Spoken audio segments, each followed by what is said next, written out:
Hello friends, स्वागत है आप लोग का एनसीईआरटी जोन में। इस लेक्चर में हम डिस्कस करने वाले हैं नर्वस सिस्टम। जैसे आपको पता है, लूसेंट के बायोलॉजी में बस 4 टॉपिक बचा हुआ है। क्या क्या बचा हुआ है मैं आपको बताता हूँ। नर्वस सिस्टम, उसके बाद हम डिस्कस करेंगे एंडोक्राइन सिस्टम, मतलब उससे पहले स्केलेटन सिस्टम, फिर एंडोक्राइन सिस्टम। उसके बाद हमें डिस्कस करना है एक रेस्पिरेटरी सिस्टम, हमारा कंप्लीट हो जाएगा। 4 टॉपिक बचा हुआ, एक टॉपिक तो आज ही कंप्लीट कर लेंगे। उसके अलावा 3 टॉपिक नेक्स्ट 2 दिन में आ जाएगा, तो हमारा बायोलॉजी कंप्लीट हो जाएगा। क्योंकि आपको पता है न्यूट्रिएंट और डिजीज तो हम पहले ही कंप्लीट कर चुके हैं। तो चलिए शुरू करते हैं। तो नर्वस सिस्टम में और इसके अलावा लूसेंट का सब्जेक्टिव तो हमारा हो ही रहा है, ऑब्जेक्टिव भी हम डिस्कस कर रहे हैं। ऑब्जेक्टिव भी आप ज्वाइन कर सकते हो। ऑब्जेक्टिव और या लूसेंट का ऑब्जेक्टिव, राकेश यादव सर की ऑब्जेक्टिव, और इसमें हम काफ़ी लेक्चर डिस्कस कर चुके हैं। दोनों मिला के ऑलमोस्ट 100 लेक्चर से ऊपर आ चुका है। ठीक है, और इसमें दोनों आप ज्वाइन कर सकते हैं। 500 दोनों का लगेगा। और इसको मैं कैसे करता हूँ मैं बता देता हूँ। मैं यूट्यूब पे डाल के अनलिस्ट करता हूँ, फिर आपको ग्रुप में डाल दिया जाता है, टेलीग्राम ग्रुप में। वहाँ पे आप ज्वाइन कर सकते हो। आप इस नंबर पे फ़ोन मैसेज कर लेना, मैसेज करना प्लीज़, 9582062485। इसके अलावे आप एक और कोर्स ज्वाइन कर सकते हैं, कंप्लीट जीएस, जिसमें हम क्राउन पब्लिकेशन की एक बुक है, एनसीईआरटी की समरी है, और लूसेंट, इन तीनों को मिक्स करके कर रहे हैं ताकि आपको सोर्स भी पता रहे। तो इसमें कोई दिक्कत नहीं। और बहुत सारा मैं इमेज वगैरह एक्स्ट्रा इन्फॉर्मेशन डालने की कोशिश करता हूँ ताकि आपको सही लगे। इसको भी ज्वाइन कर सकते हैं, 600 इसका प्राइस है, और आप इस नंबर पे मैसेज करना। चलिए नर्वस सिस्टम की बात करते हैं। तो सबसे पहले एक थीन नर्व होता है हमारे शरीर में। जैसे मान लो एग्जांपल लेते हैं, कोई हम जैसे यहाँ पे एक हॉट ऑब्जेक्ट है, सिंपल। यहाँ जैसे इन्वायरमेंट में इसको बदलाव लगा, इसने क्या किया, एक जैसे ये एक सेंसिटिव ऑर्गन है, सेंसिटिव ऑर्गन को जैसे इन्वायरमेंट में बदलाव लगता है, वो क्या करता है, एक सिग्नल बॉडी के बाकी पार्ट्स में भेज देता है ताकि कोऑर्डिनेशन एस्टैब्लिश कर सके। ठीक, सिंपल समझे ना। सिंपल एग्जांपल लगते हो, जब आप कोई डरावनी चीज़ देख लेते हो तो आपका जो हार्ट बीट तेज हो जाता है। तो इसका मतलब आपके सेंसिटिव ऑर्गन आइज ने कुछ देखा, उसके बाद उसने सिग्नल भेजा बॉडी के अलग अलग ऑर्गन को, इवन हार्ट को भी भेजा होगा। तभी तो अब उसके बाद क्या हो रहा है, सब बॉडी के हर पार्ट में कोऑर्डिनेशन एस्टैब्लिश हो गया। समझ में आया ना। चलिए अब नेक्स्ट है एक्शन ऑफ न्यूरॉन। न्यूरॉन का आपको एक्शन, वही वाला बात एक बार और देखता था। देखो, 2 न्यूरॉन डोमिनेट करते हैं पूरे पाथवे में। एक होता है रिसेप्टर, जिसको हम एफरेंट नर्व बोलते हैं, एफरेंट नर्व को हम रिसेप्टर बोलते हैं।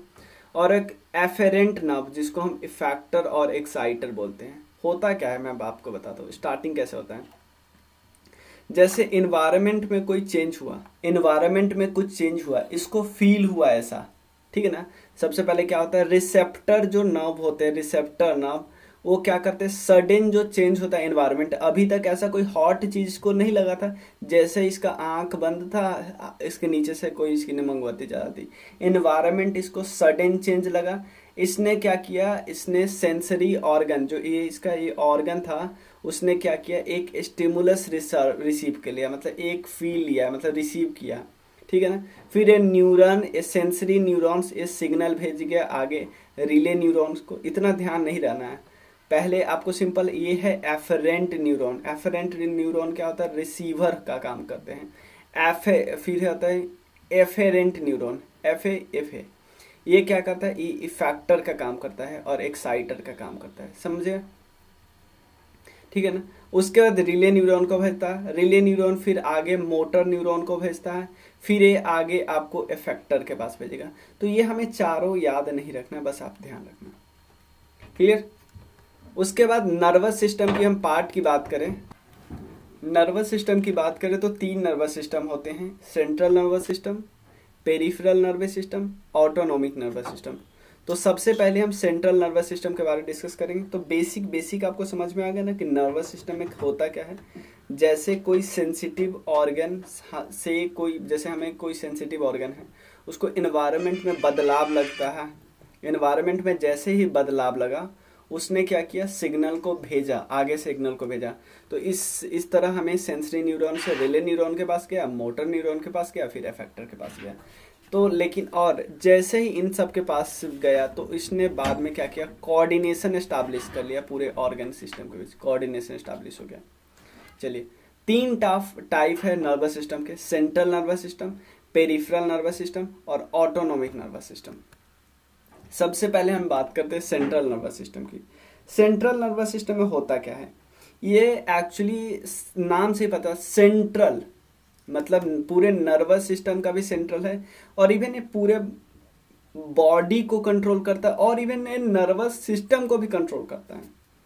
सिंपल समझ गए, सेंट्रल नर्वस सिस्टम ये नर्वस सिस्टम का पार्ट है तो हमें पता है, लेकिन ये पूरे बॉडी को कंट्रोल करता है, इवन ये नर्वस सिस्टम को भी कंट्रोल करता है।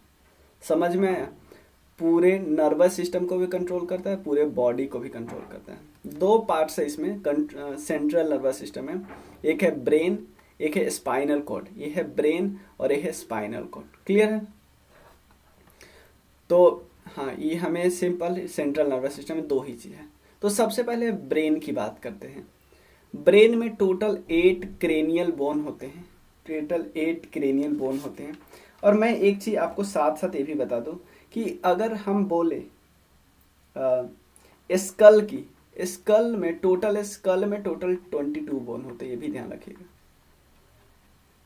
ठीक है, स्कल में टोटल 22 बोन होता है। अभी मैंने बस इसको लिख दिया, बता दिया है, इसको हमें डिस्कस करना है स्केलेटन सिस्टम में ज़्यादा।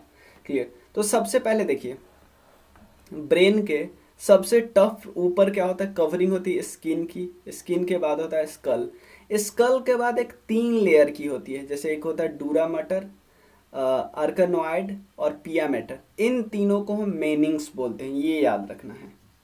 क्या याद रखना है, क्या याद रखना है? मेनिंग्स याद रखना है। Brain is covered, brain is covered, A brain is covered by A membrane, जिसको हम मेनिंग्स बोलते हैं।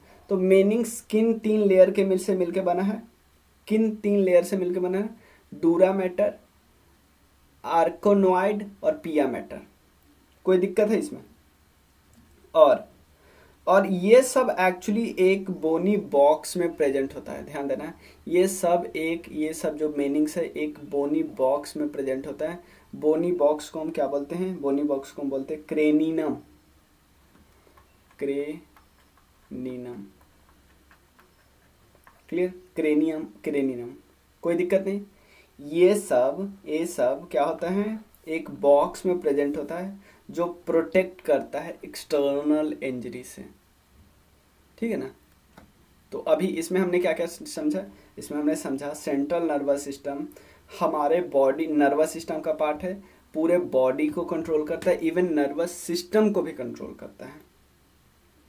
सेंट्रल नर्वस सिस्टम के 2 पार्ट होते हैं, पहला ब्रेन, दूसरा स्पाइनल कॉर्ड। क्लियर? पहला ब्रेन, दूसरा स्पाइनल कॉर्ड। ब्रेन को कवर करता है एक मेम्ब्रेन, जिसको हम बोलते हैं मेनिंग्स। मेनिंग्स में 3 लेयर होती है, डूरा मैटर, आर्कनोइड और पिया मैटर। क्लियर? और इसके अलावे हमें याद रखना है, ब्रेन में 8 क्रेनियल बोन होते हैं। 8 क्रेनियल बोन में यही सब होते हैं, एथेमोइड, स्पेनोइड, फ्रंटल ये होता है, पेरिएंटल, टेम्पोरल, ऑक्यूपाइटल। टेम्पोरल और पेरियोपेटल 2 होता है। ठीक है ना? और ब्रेन में और टोटल स्कल में 22 बोन होता है, ये याद रखना है। और टॉप पे मेनिंग्स के बाद ऊपर होता है स्कल और स्किन। तो इसी को हम बोलते हैं, इसको मेनिंग्स के टॉप पे एक लेयर होती है जिसको हम बोलते हैं, ये एक बॉक्स के अंदर होती है जिसको हम एक बोनी बॉक्स बोलते हैं, और इसको हम क्रेनिनम बोलते हैं, क्रेनिनम। ठीक है? जो एक्सटर्नल इंजरी से प्रोटेक्ट करता है, याद रखना है। ब्रेन की बात करें, ब्रेन 3 पार्ट में बटा होता है। एक होता है fore brain. Clear? Fore brain, mid brain, hind brain. ये देखो, ये एक्चुअली एक चीज मैं आपको बताता हूँ, ये हमारे आगे से जो नहीं दिखता है, जो हमारा जो बाल हमारा जहाँ नीचे गिरता रहता है, ये होता है आगे वाला पार्ट, ये है मिड ब्रेन, और ये है पीछे वाला पार्ट, हिंड ब्रेन होता है पीछे वाला पार्ट। तो एक एक करते हैं। सबसे पहले दिखते हैं फोर ब्रेन का क्या क्या पार्ट है। फोर ब्रेन में क्या क्या आता है? फोर ब्रेन में 3 चीज आता है, सेरेब्रम, उसके बाद आता है थैलेमस, उसके बाद आता है हाइपोथैलेमस। देखो सेरेब्रम ये वाला पार्ट, ये वाला पार्ट, ये पूरा पार्ट। उसके बाद आते हैं थैलेमस। थैलेमस में ये वाला पार्ट की बात करें, इसका आगे वाला पार्ट का। उसके बाद हाइपोथैलेमस, ये नीचे वाले पार्ट को बोल रहे हैं, समझ में है ना। थैलेमस और हाइपोथैलेमस तीनों का काम देख लेते हैं, थैलेमस, हाइपोथैलेमस, सेरेब्रम। तो सबसे पहले सेरेब्रम का क्या है, ये ब्रेन का सबसे डेवलप पार्ट है। एक क्वेश्चन तो यहीं से क्लियर होगा, आपसे पूछ सकता है कि ब्रेन का सबसे डेवलप पार्ट कौन सा है, तो आप बोलना भैया है सेरेब्रम। ये सेंटर किस किस चीज़ का है, विस्डम का, मेमोरी का, विल पावर का, मूवमेंट का, नॉलेज का और थिंकिंग का, ये सबका सेंटर है, ठीक है ना। The analysis and coordination of muscular movement receive from the sense organ. Sense organ से जो भी ये रिसीव करते हैं, जो भी उसको, उससे क्या करते हैं, उसको पहले एनालाइज करते हैं कि भाई ये है क्या, ये दुख वाला है, सुख वाला है, कैसी है। फिर थिंक करके, सोच के, फिर कोऑर्डिनेट करते हैं और उसी हिसाब से मैस्कुलर मूवमेंट करते हैं। सिंपल, हमने देखा कि कोई बच्चा सामने गिर गया है, तो हम ऐसा थोड़ी है पहले हमारा आँख देखेगा ओ हो, इस मतलब हेल्प वाले एक फीलिंग आएगी हमें, फिर तो हमारा मैस्कुलर मूवमेंट वगैरह, हम उसके तरफ दौड़ेंगे, उसे उठाएंगे, ऐसे होता है ना। थैलेमस का क्या फंक्शन है, थैलेमस है सेंटर फीलिंग की, कोल्ड की और हीट की, हमें जब गर्मी फीलिंग होती है उसकी होती है, ठीक है ना। हाइपोथैलेमस की बताया गया, तो ये क्या होता है, ये हमारे बॉडी के हार्मोनल सिक्रीशन, जो एंडोक्राइन जो ग्लैंड होते हैं ना, एंडोक्राइन ग्लैंड के पास से जो हार्मोन का सिक्रीशन होता है ना, उसको ये क्या करता है, कंट्रोल करता है, ठीक है ना। हो क्लियर है ना। देखो अब उसके अलावे और क्या होता है, और क्या क्या करता है ये, मतलब हाइपोथैलेमस का ये मतलब और सारा काम एक ही जगह लिखा हुआ है। एक तो एंडोक्राइनल फंक्शन के पास से जो हार्मोन सिक्रेट होता है उसको कंट्रोल करता है।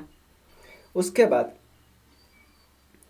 जो हार्मोन सिक्रीट होता है कहाँ से, पोस्टीरियर प्यूटेरी ग्लैंड से, यहीं से सिक्रीट होता है। और ये सेंटर है एक्चुअली हंगर वगैरह का, hunger, thirst, temperature control, love, hate, blood pressure, देखो जैसे blood pressure, metabolism of water, sweat, anger, joy, ये सब कंट्रोल इसके द्वारा होता है, मतलब टेम्परेचर को रेगुलेशन करता है। उसके अलावा इमोशनल एंड इंस्टीट्यूशनल बिहेवियर होता है, इंस्ट्रक्शनल बिहेवियर होता है, फूड इनटेक रेगुलेशन होता है, sexual behaviour, reproduction, reward and punishment centre, sleep wake cycle, autonomic function, ये सब है काम हाइपोथैलेमस का। उसके बाद बात करें मिड ब्रेन। एक पार्ट है मिड ब्रेन का कॉर्पस कैलासम। कॉर्पस कैलासम ये एक्चुअली सेंटर है, centre of control on vision and hearing power, ठीक है, विजन एंड